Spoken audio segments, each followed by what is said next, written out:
మన ప్రాచీన భారత చరిత్రలో మన భారతదేశంలో మొత్తం 16 మహాజనపదాలు ఉన్నాయి. ఈ 16 మహాజనపదాల్లో ఒక్కొక్క మహాజనపదికి ఒక్కొక్క రాజధాని ఉంటుంది. సో రాజధాని అనేవి ఉంటాయన్నమాట. అయితే కొన్ని మహాజనపదాలకి కొన్నిటికి మాత్రం 2 రాజధానులు ఉండేవి. ఆ రాజ్యానికి మహాజనపదికి ఉత్తరం వైపు ఉండే రాజధాని, దక్షిణ వైపు ఇంకో రాజధాని ఉండేది.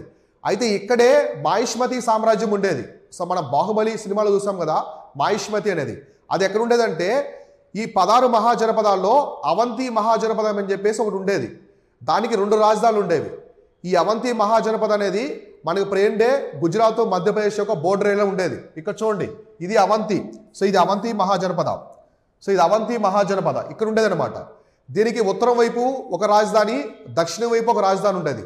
ఉత్తరం వైపు ఉన్న రాజధాని ఉజ్జయిని, దక్షిణ వైపు ఉన్న రాజధాని మాహిష్మతి.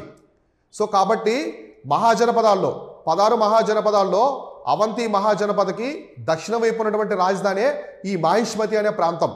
ఉత్తరం వైపు మాత్రం ఉజ్జయిని అనే ప్రాంతం ఉండేది.